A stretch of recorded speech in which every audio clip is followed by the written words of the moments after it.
हाँ तो बच्चों बताइए क्या आंसर आया है?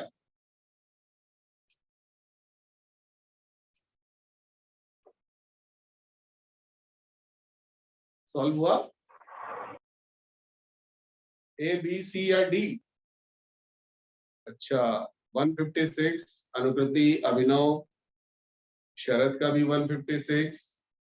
अरे वाह सबका सही। यशराज वेरी गुड, अनिमेश, दियांशी शाबाश। जो भी सीरियसली अटेम्प्ट करेगा इस क्वेश्चन कर लेगा। सिंपल आपको फॉर्मूला लगाना है, delta TF equal to KF into small W upon M dash into capital W into 1000।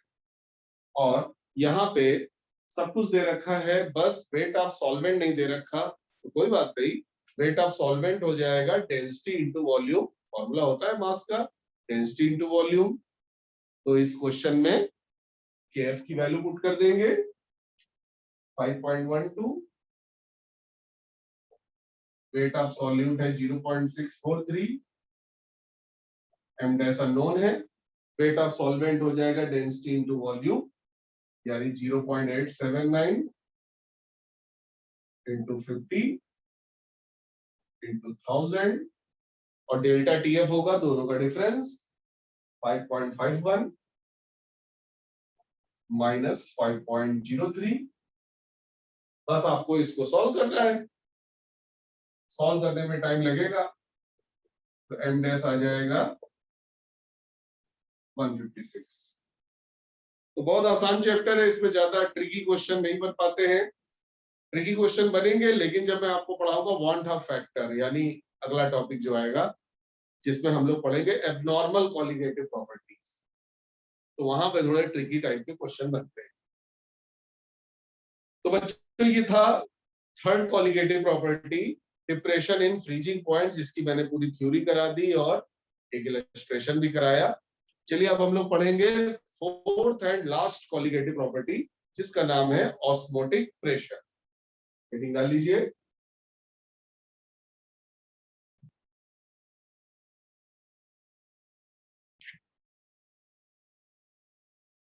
Osmotic pressure.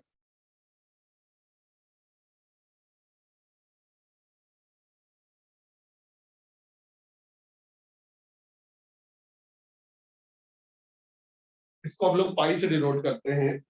और देखिए जो ऑस्मोटिक प्रेशर होता है ये एक फिनोमिना होता है ऑस्मोसिस, उससे रिलेटेड होता है।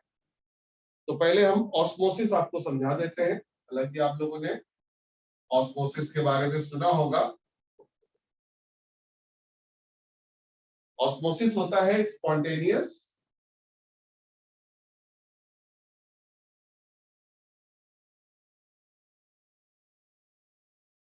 Movement of solvent particles from dilute solution to concentrated solution through semi permeable membrane।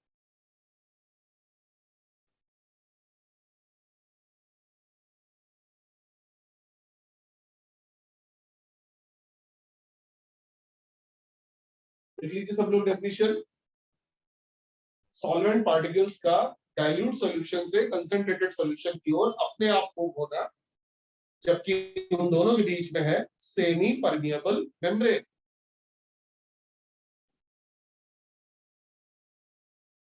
Semi permeable membrane बच्चों वो मेम्ब्रेन होती है जो सॉल्यूट पार्टिकल को अलाउ नहीं करती है पास होने के लिए, क्योंकि सॉल्यूट पार्टिकल का साइज बड़ा होता है, लेकिन सॉल्वेंट पार्टिकल को अलाउ कर देती है पास होने के लिए, क्योंकि सॉल्वेंट पार्टिकल जैसे H2O मॉलिक्यूल बड़े छोटे होते हैं साइज में। एग्जांपल लेके आप देख सकते हैं, H2O बहुत स्मॉल होता है और जो ग्लूकोज है वो बहुत लार्ज होता है। तो ये जो सेमी परमेबल मेम्ब्रेन होती है, इसके जो छेद होते हैं वो इतने बड़े नहीं होते कि इस बड़े पार्टिकल को आर पार जाने दें, लेकिन इतने बड़े होते हैं कि ये जो छोटा पार्टिकल है H2O इसको आर पार जाने देता है। नोट कर लीजिए।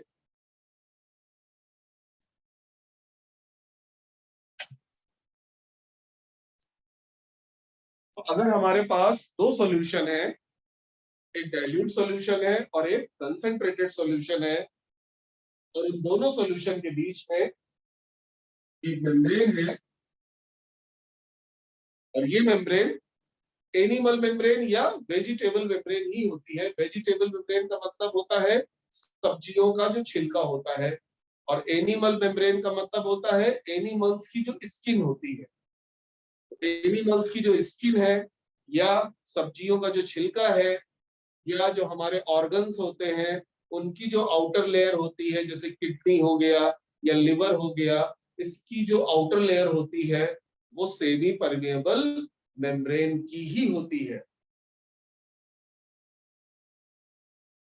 ठीक है, आप लोगों ने इसका एग्जाम्पल देखा भी होगा।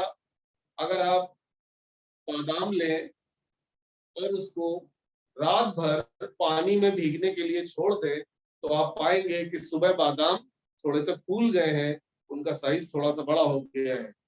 उसकी वजह होती है पानी के जो पार्टिकल्स हैं, जो वाटर मॉलिक्यूल्स हैं, वो बादाम के अंदर चले गए हैं और इससे उसका वॉल्यूम बढ़ गया है। ऐसे ही आप तमाम देखेंगे नट्स और रेजिन्स, जब खीर वगैरह बनाई जाती है तो ये सब स्वेल कर जाते हैं, फूल जाते हैं, क्योंकि पानी इनके अंदर चला जाता है। इसे ही हम कहते हैं ऑस्मोसिस। इसको एक डायग्राम के थ्रू हम समझ सकते हैं। जैसे ये कंटेनर है और इस कंटेनर में बीच में एक सेमी परमेबल मेम्ब्रेन लगी हुई है।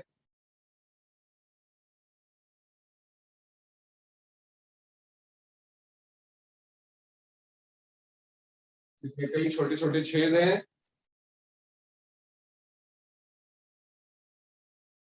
और सपोज इस तरफ हमारा प्योर सॉल्वेंट है,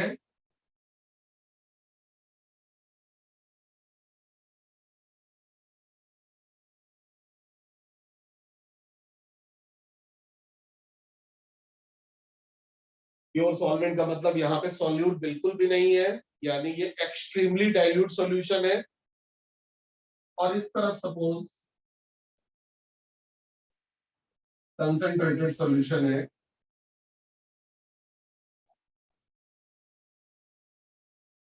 जिसमें सॉल्यूट भी है और सॉल्वेंट भी है। तो आप पाएंगे कि यहाँ पे वाटर का मोल फ्रैक्शन ज्यादा है और यहाँ पे वाटर का मोल फ्रैक्शन कम है। तो जाहिर सी बात है बैलेंसिंग वाला प्रिंसिपल लगेगा। इधर ज्यादा पानी है, इधर कम पानी है रिलेटिवली, तो क्या होगा, वाटर की मूवमेंट होगी from more water to less water, यानी डाइल्यूट सॉल्यूशन से कंसंट्रेटेड सॉल्यूशन की ओर वाटर की स्पॉन्टेनियस मूवमेंट स्टार्ट हो जाएगी। और थोड़ी देर में जब बैलेंसिंग हो जाएगी तो ये फिनोमेना रुक जाएगा। बोलो बच्चों, ऑस्मोसिस समझ में आया?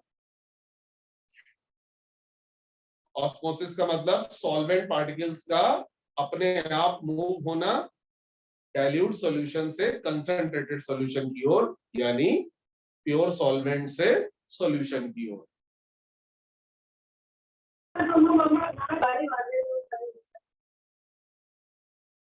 अब ये बताइए बच्चों, क्या ऑस्मोसिस को हम रोक सकते हैं? क्या ऑस्मोसिस को रोका जा सकता है? क्या हम वाटर की मूवमेंट को इधर से उधर आने से रोक सकते हैं? बिल्कुल रोक सकते हैं। हमें इस तरफ से प्रेशर लगाना पड़ेगा। अगर हम सॉल्यूशन की तरफ से ऐसे प्रेशर लगा दें तो उधर से जो वाटर आ रहा है उसकी मूवमेंट स्टॉप हो जाएगी। तो हमने इधर से सपोज प्रेशर लगाया, इसी प्रेशर को बच्चों कहते हैं पाई, यानी ऑस्मोटिक प्रेशर। ये देखिए, तो मैंने आपको ऑस्मोसिस के साथ साथ ऑस्मोटिक प्रेशर की डेफिनेशन भी बता दी। ऑस्मोटिक प्रेशर का मतलब वो प्रेशर जो सॉल्यूशन साइड से लगे और इतना लगे कि ऑस्मोसिस रुक जाए, उसी को कहते हैं ऑस्मोटिक प्रेशर। बना लीजिए डायग्राम बच्चों।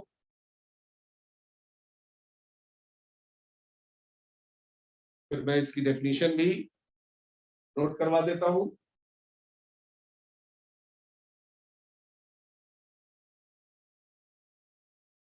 It is the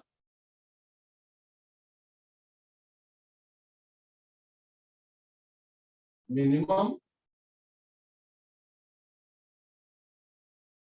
external pressure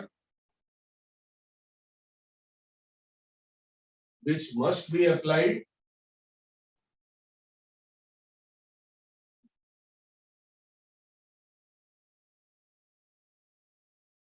from solution side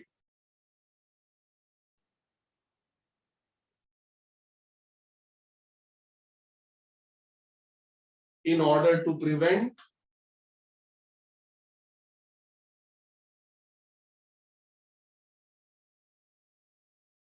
osmosis against pure solvent।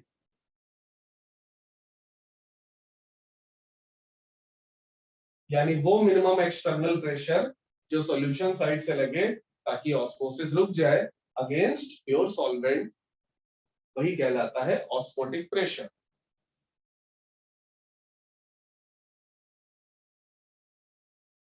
और इसका फॉर्मूला भी होता है, वो भी हम लोग देखेंगे।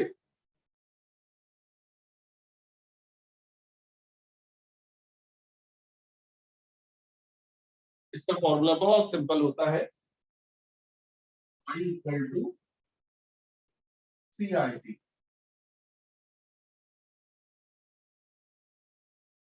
यहाँ पे R गैस कांस्टेंट है,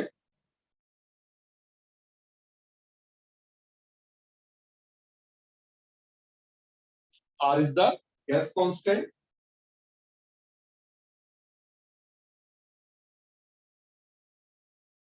और ये जो T है ये टेम्परेचर है।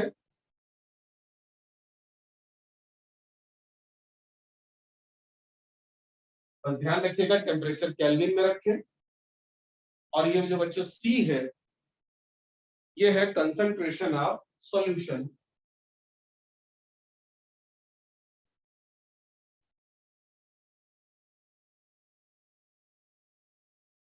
इन मोल पर लीटर, यानी कह सकते हैं कि ये मोलैरिटी है। तो जैसा कि मैंने बताया था कि कॉलिगेटिव प्रॉपर्टी कंसंट्रेशन पे डिपेंड करती है, तो देखिए ऑस्मोटिक प्रेशर भी कंसंट्रेशन पे डिपेंड कर रही है। और आपको तमाम कंसंट्रेशन पढ़ाई है, उनमें से जो कंसंट्रेशन यहाँ पे ली जाएगी उसका नाम है मोलैरिटी। इसका फॉर्मूला मैंने आपको बताया था, number of mole of solute, number of mole of solute divided by volume of solution in litre. Number of mole कैसे निकालते हैं? Weight of solute upon molecular weight of solute volume in litre. तो ये बड़ा simple सा formula है, pi equal to CRT।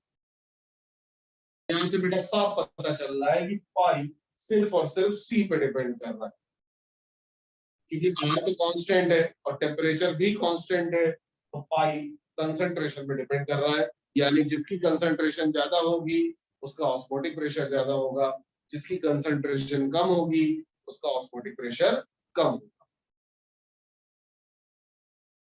तो ये बच्चों क्लियर हुआ?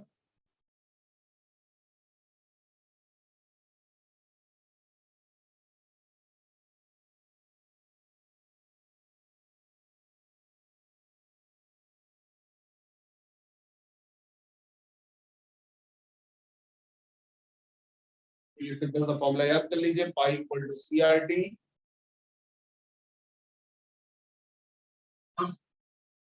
जैसे कि मैंने अभी बताया कि जिस सॉल्यूशन की कंसंट्रेशन ज्यादा होगी, अच्छा इन्होंने कहा है रिपीट लास्ट फॉर्मूला, कि बेटा मोलैरिटी का फॉर्मूला है कंसंट्रेशन इन मोल पर लीटर। मोल पर लीटर क्या होता है? मोलैरिटी होता है। और मोलैरिटी कैसे निकालते हैं? Number of mole of solute upon volume of solution. Number of mole का फॉर्मूला होता है वेट अपॉन मॉलिक्यूलर वेट। ठीक है, ध्यान से समझ में आया?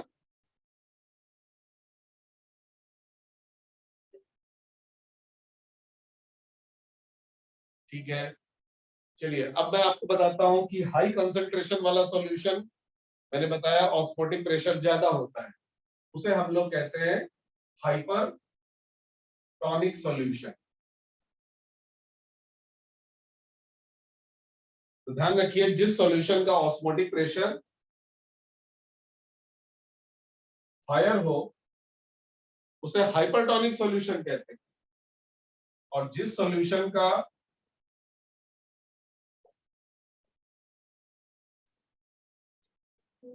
ऑस्मोटिक प्रेशर लोअर हो उसे हाइपोटोनिक सॉल्यूशन कहते हैं। जैसे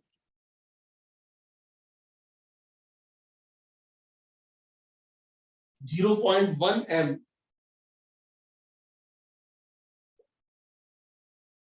ग्लूकोज और 0.5 m ग्लूकोज। बताइए बच्चों, इसमें किसका ऑस्मोटिक प्रेशर हायर होगा?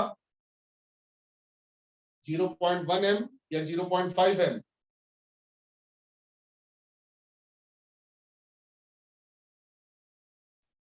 फॉर्मूला लगाएंगे, पाई इक्वल टू CRT। इसका पाई आएगा 0.5 RT।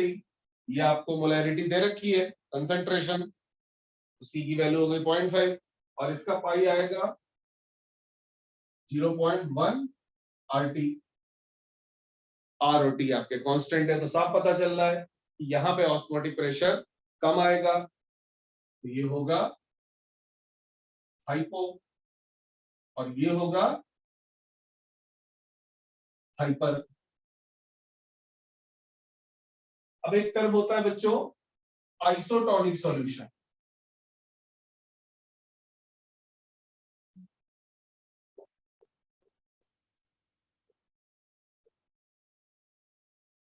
तो बच्चों आइसो माने होता है सेम,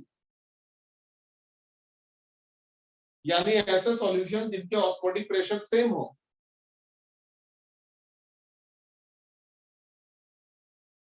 उन्हें हम आइसोटोनिक सॉल्यूशन बोलेंगे। जैसे 0.3 m ग्लूकोज, इसका पाई होगा 0.3 RT, और 0.3 m यूरिया, इसका भी पाई होगा 0.3 RT। ये देखिए, इन दोनों सॉल्यूशन के ऑस्मोटिक प्रेशर बराबर आ रहे हैं, इसका मतलब they are isotonic solution.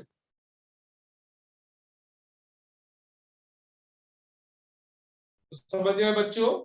Hyper, hypo, iso, इनका मतलब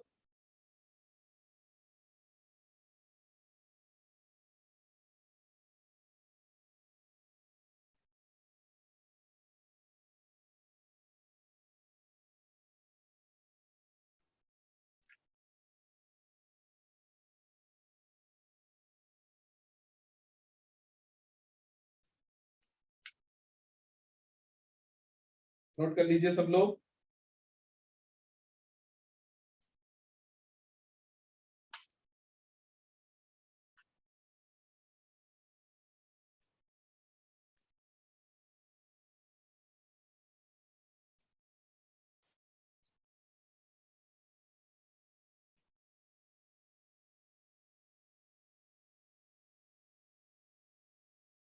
तो चलिए एक न्यूमेरिकल दे रहा हूं, उसको सॉल्व करें सब लोग।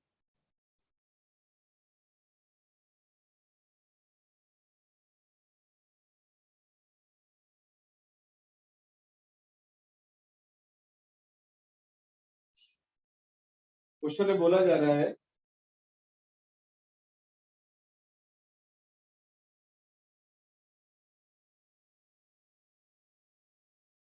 solution of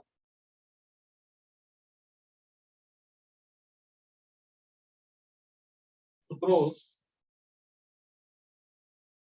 is prepared by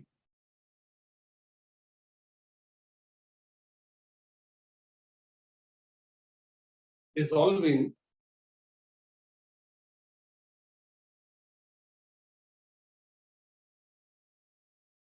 68.4 gram of it per liter. Sucrose यानी शुगर, जिसका फॉर्मूला होता है C12H22O11, 1 लीटर में 68.4 ग्राम डिसॉल्व किया जा रहा है और सॉल्यूशन बनाया जा रहा है। अब आपको बताना है what is the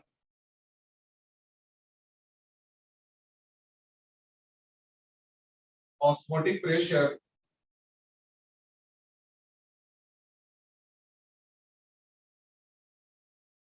this solution. तो भाई फिर इस सॉल्यूशन का ऑस्मोटिक प्रेशर बताएं।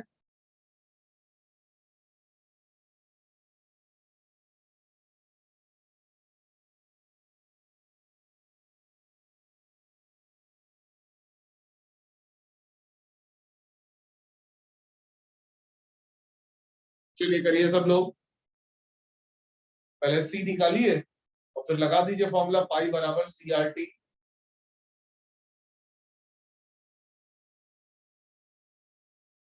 सी होता है N/V और N होता है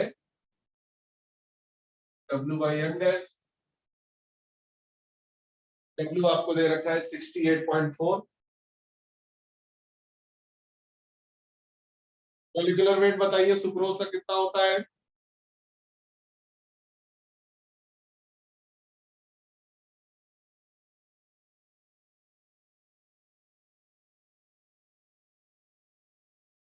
सुक्रोज का मॉलिक्यूलर वेट यस 342, एकदम सही लग रहा हूं। C12H22O11।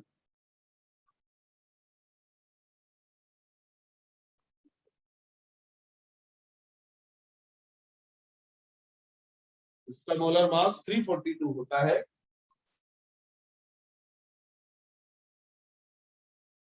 वॉल्यूम दे रखा है पर लीटर यानी 1, तो इसको आप बड़े आराम से सॉल्व कर सकते हैं। बताइए बच्चों कितना आएगा?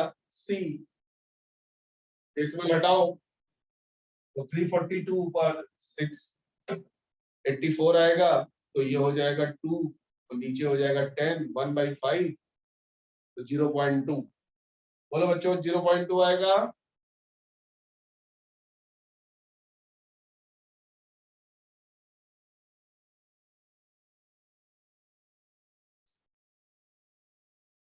Zero point two. अब आप लगा दीजिए फॉर्मूला।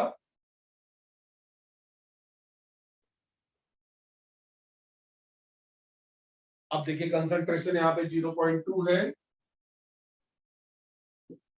गैस कांस्टेंट, बच्चों गैस कांस्टेंट की वैल्यू आपको पता होनी चाहिए, 0.0821 होती है।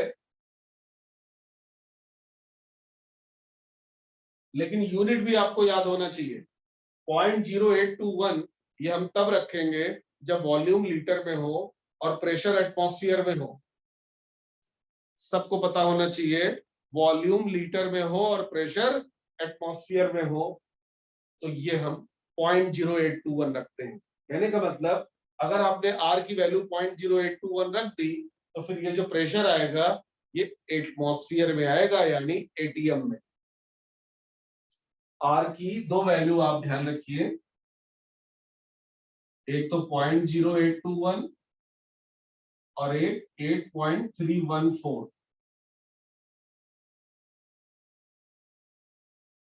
SI सिस्टम में R की वैल्यू 8.314 है, लेकिन SI सिस्टम में प्रेशर फिर आता है पास्कल में, न्यूटन पर मीटर स्क्वायर में। और यहाँ पे प्रेशर पूछा गया है, ऑप्शन तो मैंने दिए नहीं, लेकिन ऑप्शन में प्रेशर एटमॉस्फेयर में है, तो इस वजह से R 0.0821 रखा जाएगा। बोलो बच्चों, समझ में आया? गैस कांस्टेंट की वैल्यू 0.0821 हम रखेंगे, लेकिन उससे पाई किस में निकलेगा? एसआई सिस्टम में नहीं निकलेगा, पाई निकलेगा एटमॉस्फेयर में। अच्छा, अब कई बच्चे सोच रहे होंगे टेम्परेचर तो दिया ही नहीं है। तो एक बात ध्यान रखिए, जब भी टेम्परेचर ना गिवन हो तो रूम टेम्परेचर ले लीजिए, और रूम टेम्परेचर होता है 27 डिग्री सेंटीग्रेड, यानी 300 केल्विन। ये ध्यान रखिएगा। अगर किसी क्वेश्चन में टेम्परेचर गिवन नहीं है और टेम्परेचर की जरूरत है, तो आप रूम टेम्परेचर ले लीजिए, और रूम टेम्परेचर की वैल्यू याद होनी चाहिए 300 केल्विन। तो यहाँ पे 300 रख दीजिए, सॉल्व कर लीजिए, बताइए क्या आंसर आएगा। ऑस्मोटिक प्रेशर कितना आएगा?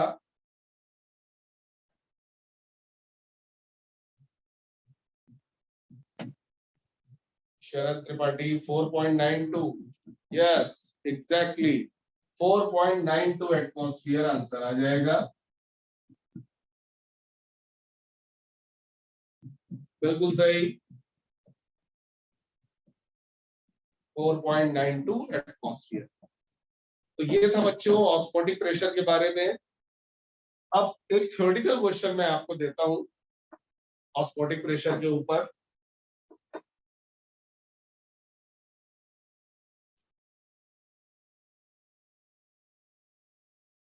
लिखिए, when a mango is placed in concentrated HCl, A option, it swell, फूल जाएगा, it shrink, श्रिंक हो जाएगा, it burst, फट जाएगा। जब फूलता जाएगा तो फाइनली बस्ट हो जाएगा। None of these। चलिए करिए।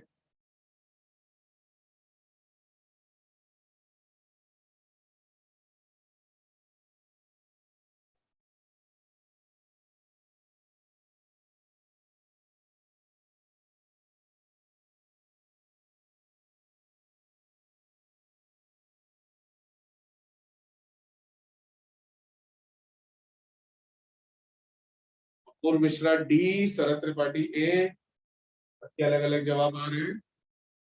अच्छा, जिसका जवाब डी है उसके हिसाब से फिर क्या आंसर हो? नन ऑफ दीज का क्या मतलब? कुछ तो होगा ही। जब मैंगो को हम कंसंट्रेटेड HCl में डालेंगे तो वो स्वेल कर जाएगा। ज्यादातर लोग जवाब यही आ गए, एकदम गलत। सुनिए ध्यान से, ये एक बार क्वेश्चन आ चुका है। कॉन्सेप्ट बताता हूँ। हर बार ऑस्मोसिस का मतलब हर बार स्वेल नहीं होता है। देखो समझो, एक आंसर नहीं है, एक गलत आंसर है।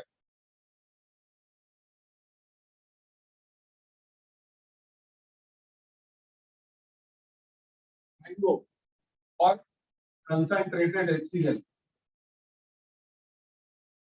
इनको जरा कंपेयर करते हैं। इन दोनों में एक कॉमन सॉल्यूट होता है, वो है H+आयन। जो भी एसिड होता है उसमें खट्टापन होता है, और जो भी खट्टा होगा उसमें H+आयन कंसंट्रेशन अच्छी खासी होगी। तो हम कॉमन सॉल्यूट यहाँ पे H+आयन ले लें। बताइए बच्चों, मैंगो में ज्यादा H+आयन होगा या कंसंट्रेटेड HCl में ज्यादा H+आयन? इन दोनों में से किस में ज्यादा H+आयन पाए जाएंगे?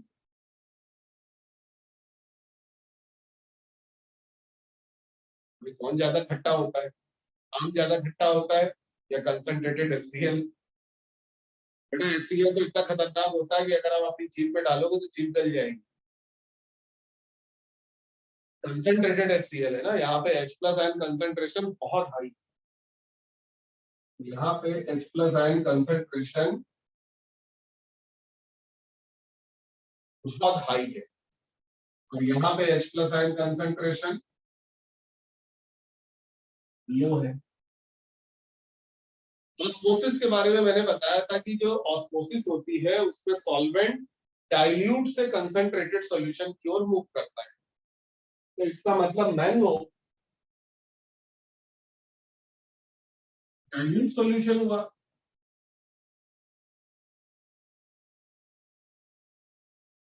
H प्लस आयन का, और कंसंट्रेटेड HCl कंसंट्रेटेड सॉल्यूशन हुआ। अब बताओ वाटर का मूवमेंट कहां से कहां होगा? मैंगो से पानी HCl पे जाएगा या HCl से पानी मैंगो पे जाएगा?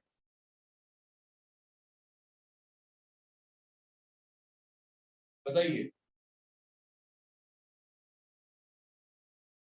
मैंगो का वाटर HCl पे जाएगा या HCl का वाटर मैंगो पे जाएगा? Yes, mango to HCl। Water move from mango to concentrated HCl। तो बताइए, आम से जब पानी निकल जाएगा तो आम क्या होगा? सिकुड़ जाएगा या फूल जाएगा? मतलब श्रिंक हो जाएगा या स्वेल कर जाएगा? इससे बात है, पानी मैंगो से निकल जा रहा है तो मैंगो श्रिंक कर जाएगा।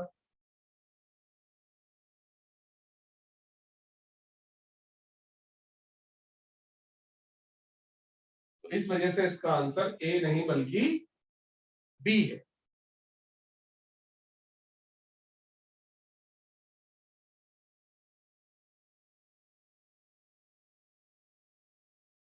बोलो बच्चों।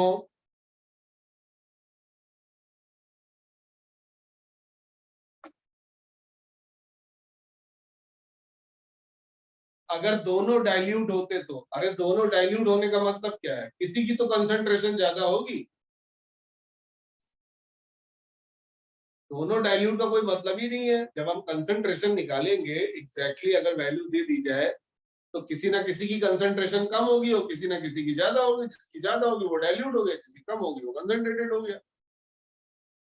अब यहाँ पे कंसंट्रेशन की वैल्यू तो दी नहीं है, तो ऐसे रफली हम बात करेंगे कि मैंगो में लो H प्लस आयन कंसंट्रेशन है और कंसंट्रेटेड HCl में high H plus ion concentration है।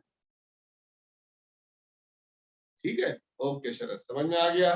चलिए एक और क्वेश्चन दे रहा हूं थ्योरेटिकल, जल्दी से उसको करिए।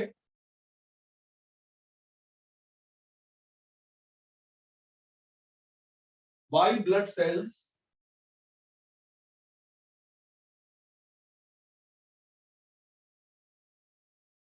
ये बोर्ड में बहुत पूछा जाता है। 12th का जो बोर्ड एग्जाम होता है उसमें बड़ा पूछा जाता है, मैंने देखा है कई बार, और अलग अलग कंपटीशन में भी आया। एडवांस में तो खैर कभी नहीं आया है, मेंस में भी नहीं आया, लेकिन जो दूसरे एग्जाम होते हैं जैसे एक बिट्स पिलानी आप लोगों ने सुना होगा, VIT एक होता है, वेल्यूर इंस्टीट्यूट ऑफ टेक्नोलॉजी, इन एग्जाम्स में हमने देखा ये क्वेश्चन पूछ लिया जाता है कि why blood cells collapse when suspended in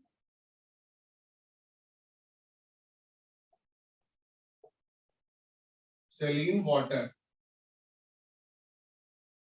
saline water का मतलब होता है, सेलाइन वाटर का मतलब होता है खारा पानी, समुद्र का पानी। खारा पानी मतलब जिसमें नमक काफी है। तो उसमें अगर ब्लड सेल्स डाले तो ब्लड सेल्स कोलैप्स हो जाती है। वाई? क्यों ऐसा है? ब्लड सेल्स क्यों कोलैप्स कर जाती है? एकदम पॉइंट टू पॉइंट जवाब दीजिएगा। पहले आप कॉपी में लिख लीजिए, फिर टाइप करके मुझे बताइए कि why blood cells collapse when suspended in saline water।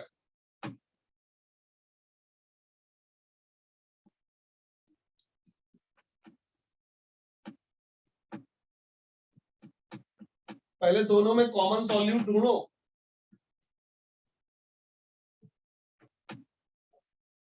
Blood cells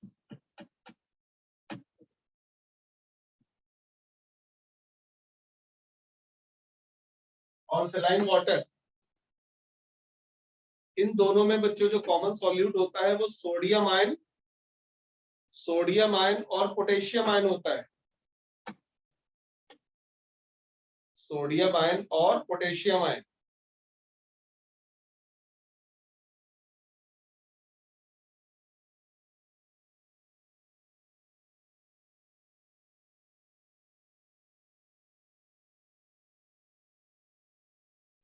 अब बताइए बच्चों, किस में ज्यादा नमक होता है? ब्लड में ज्यादा नमक होता है कि सेलाइन वाटर में ज्यादा नमक होता है?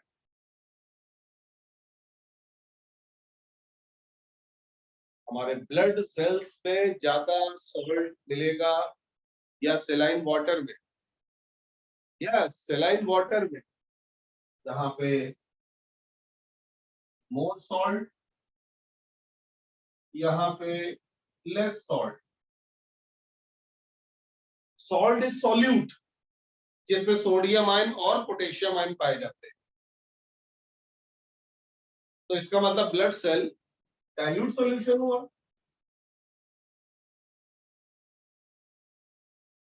और ये कंसंट्रेटेड सॉल्यूशन हुआ।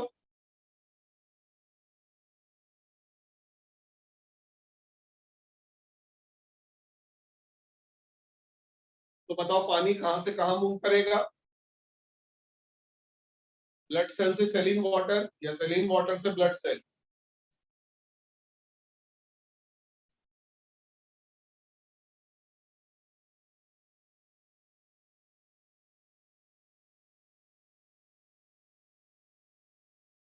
Obviously blood cell to saline water. Water will move from blood cells to saline water। और ये थोड़ी देर तक नहीं चलेगा, क्योंकि बहुत ज्यादा फर्क है कंसंट्रेशन का। पूरा ब्लड सेल से पानी खींच लेगा सेलाइन वाटर। ब्लड सेल्स में मेनली तो पानी ही होता है, और वो सारा पानी खींच लिया सेलाइन वाटर ने। तो ब्लड सेल्स क्या होने लगेंगी? कॉन्ट्रैक्ट होने लगेंगी, और कॉन्ट्रैक्ट होके टूट फूट जाएंगी, यानी कोलैप्स कर जाएंगी। आपने देखा होगा, अगर किसी चीज से आप पानी निकाल